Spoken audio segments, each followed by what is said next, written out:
आज की इस वीडियो में आप सभी का स्वागत है। मेरा नाम है तरुण मलिक और जो आज की हमारी वीडियो है वो है कि 5 ऐसे साइंस जो एक कंपल्सिव लायर होता है उसमें आप पहचान सकते हैं। जब मैंने बात करी है कि कंपल्सिव लायर यानी कि वो इंसान जिसको हद से ज़्यादा झूठ बोलने की परेशानी है, ये कंडीशन बन जाती है जब हम कंपल्सिव लायर बन जाते हैं। अगर किसी इंसान के अंदर ये क्वालिटीज़ हैं कि वह बहुत ज़्यादा झूठ बोलता है तो आप पहचान कैसे सकते हैं? वो बहुत ज़्यादा झूठ बोलते हैं और कभी कभार इतना ज़्यादा बोलते हैं कि जब रिक्वायरमेंट नहीं होती झूठ बोलने की वो तब भी झूठ बोलते हैं, क्योंकि वो इस समय आदत से मजबूर है। उनको आदत इतनी गंदी लग चुकी है, ये एक एडिक्शन है। झूठ बोलने की लत लग जाती है, ये एडिक्शन होती है और इससे छुटकारा इतना ईजिली नहीं मिल पाता है लोगों को। वो चाह के भी इसको कंट्रोल नहीं कर पाते, तभी इसको कंपल्सिव लाइंग वाली कंडीशन कहा जाता है। आप बहुत ज़्यादा हद से ज़्यादा झूठ बोलना शुरू कर दे तो जहाँ रिक्वायरमेंट नहीं भी है वहाँ भी बोलना शुरू कर देते हो। तो ये एक पहला आइडेंटिफायर है कि जिसमें अगर किसी के अंदर कंपल्सिव लाइंग की प्रॉब्लम है तो ये आप क्वालिटी उनके अंदर डेफिनेटली देखोगे। और जब वो झूठ बोलेंगे ना, आप देखोगे जो उनकी कहानी रहेगी बहुत ज़्यादा ड्रामे के साथ रहेगी, अजीब अजीब डिटेल्स उनके अंदर रहेंगी और जो जो सिचुएशंस होती हैं, जो जो इवेंट्स उस स्टोरी के अंदर होंगे वो नॉर्मल लाइफ में आपको डेली देखने को नहीं मिलेंगे। फॉर एग्जाम्पल, अगर कोई ऐसे होता ना बच्चों में रहता है कि आपका होमवर्क, मेरे कुत्ते ने मेरा होमवर्क खा लिया, ये एक छोटा सा मैंने एग्जांपल दिया है। लाइकवाइज कोई भी इंसान कहीं पे भी किसी भी एज ग्रुप का वो हो सकता है, कोई भी जेंडर हो सकता है, जो कंपल्सिव लायर होता है, जब भी वो आपको स्टोरी बताएंगे, पहली बात तो वो जो स्टोरी है वो झूठ है, आपको पता है कि वो झूठ बोल रहे हैं, लेकिन जो डिटेल्स होती हैं वो इतनी ज़्यादा अजीबोगरीब सी होती है, आप उसको रियलिटी में कोरिलेट इतने ईजिली नहीं कर पाते हो, क्योंकि वो कुछ ऐसी घटनाएं आपके सामने बताएंगे जो नॉर्मल बेसिस पे घटती नहीं हैं। कि आज मेरे साथ ये हुआ, मैंने फिर उसको देखा, फिर मेरी गाड़ी ख़राब हो गई, फिर मैंने आगे गया, फिर मेरी बस ख़राब हो गई, फिर मैं आगे गया, फिर मुझे पैदल आना पड़ा, मेरा जूता फट गया। कुछ भी ऐसा बहाना वो मारेंगे, ऐसी कहानी वो सुनाएंगे जो ऐसी डिटेल्स होती हैं जो नॉर्मली आपको सुनने में और देखने को नहीं मिलती है। तो ये दूसरा आइडेंटिफायर हो जाता है। वो इतना ज़्यादा झूठ बोलते हैं कि वो खुद उस झूठ को सच मानना शुरू कर देते हैं।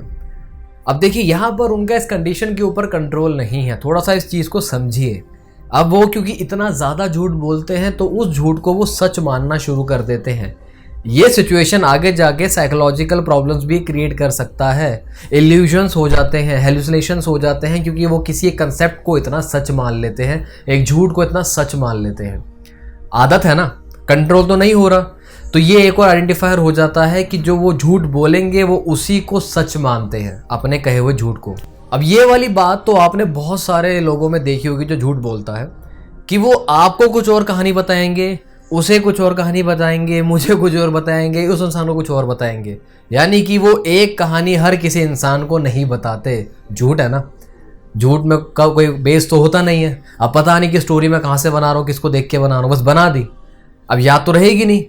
अब आपके सामने कुछ और कहानी रखी, जब मेरे सामने आएंगे कुछ और कहानी रखेंगे, तो आपकी और मेरी डिटेल्स मैच नहीं करेंगे जब हम आपस में बात करेंगे। तो ये एक और पहचान हो जाती है। ये कंपल्सिव लायर की पहचान होती है, क्योंकि वो हर इंसान को एक नई कहानी बताते हैं। और जो आज की वीडियो का लास्ट पॉइंट है वो ये है कि वो भूल जाते हैं कि उन्होंने किस इंसान को क्या झूठ बोला था, क्योंकि इतना झूठ बोलते हैं, झूठ याद तो रहता नहीं है कि मैंने किसको क्या बोला, किसको क्या बोला। बहुत एक मान लो ग्रुप है छोटा सा, वहाँ पे 4-5 लोग क्यों ना हो, कोई एक उसमें से कंपल्सिव लायर है। अब वो किसी इंसान के आगे झूठ बोल रहा है, उसने ए के आगे कुछ और बोला, बी के आगे कुछ और, सी के आगे कुछ और, डी के आगे कुछ और, लेकिन वो भूल गया डी के साथ बात करते करते कि मैंने ए को क्या बोला था, सी से बात करते करते भूल गया कि मैंने ए और डी को क्या बोलना है। ऐसे डिटेलिंग उनकी कन्फ्यूजिंग हो जाती है, उनको नहीं पता रहता कि मैंने किसको क्या बात बोली थी, और ये चीज़ आगे जाके उनको बहुत ज़्यादा प्रॉब्लम क्रिएट करती है। ये जो मैंने आज आपको 5 पॉइंट्स बताए हैं, बेसिकली ये आइडेंटिफायर्स है जिसमें आप आइडेंटिफाई कर सके कि अगर किसी इंसान के अंदर ये पर्टिकुलर क्वालिटीज़ हैं तो इसका मतलब उनके अंदर कंपल्सिव लाइंग की प्रॉब्लम है। ये स्टार्टिंग में तो अपने डिफेंसिव मैकेनिज्म के रूप में हम इसको यूज़ करते हैं, आगे जाके ये एडिक्शन के रूप में हमारे बिहेवियर का पार्ट बन जाता है, जिसको हमें किसी भी हालत में अपने बिहेवियर, अपनी पर्सनैलिटी से दूर करना है। अगर आपके साथ या आपके किसी नोन में कंपल्सिव लाइंग की प्रॉब्लम है और आप इसको अगर ठीक करना चाहते हैं तो इसका ट्रीटमेंट आप करवा सकते हैं। हमारे पास इसका ट्रीटमेंट अवेलेबल रहता है। हिप्नोथेरेपी रहती है, काउंसलिंग रहती है, अलग अलग थेरेपीज़ रहती हैं जिसके थ्रू हम इस चीज़ को ठीक कर सकते हैं। तो अगर आप इसको ठीक करवाना चाहते हैं, हमसे ठीक करवाना चाहते हैं, तो स्क्रीन के ऊपर जो नंबर आ रहा है आप वहाँ पे हमें कॉल या व्हाट्सएप करके अपनी अपॉइंटमेंट बुक करवा सकते हैं। तो आज की वीडियो में इतना ही था। मैं आशा करता हूँ आपको ये वाले पॉइंट्स सही लगे होंगे, और अगर और भी आगे आपको ऐड ऑन इसके अंदर इन्फॉर्मेशन शेयर करनी है तो आप नीचे कमेंट कर सकते हैं। ये जो क्वालिटीज़ हैं केवल 5 पॉइंट्स तक सीमित नहीं है, और भी ट्रेड्स होते हैं पर्सनैलिटी के, वो हम आगे आने वाली वीडियोस में लाते रहेंगे। तो मैं मिलता हूँ आप लोगों से अपनी अगली वीडियो में, तब तक अपना ध्यान रखें, स्वस्थ रहे और खुश रहें। Thank you.